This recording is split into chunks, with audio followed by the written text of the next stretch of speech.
मंडळी, जम्मू आणि काश्मीरमधील पहलगाम परिसरात काल 22 एप्रिल रोजी दुपारी 2:30च्या सुमारास दहशतवाद्यांनी हल्ला केला. या घटनेनं संपूर्ण देशच हादरलाय. या हल्ल्यात 28 जणांचा मृत्यू झाला. पर्यटनासाठी गेलेल्या लोकांना धर्म विचारून गोळीबार करण्यात आला. या धक्कादायक घटनेचा तीव्र निषेध होत असून देशभरातून संतापाची लाट उसळली. या दहशतवादी हल्ल्यात अभिनेता प्रवीण तरडेच्या मित्रानेही जीव गमावलाय.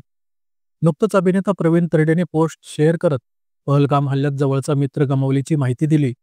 अभिनेता प्रवीण तरडेने या पोस्टमध्ये म्हटलंय की आतंकवाद आज घरात आला. माझा जवळचा मित्र संतोष जगदाळे या हल्ल्यात गेला. मित्रा संतोष, माफ कर आम्हाला, आम्ही काही करू शकत नाही.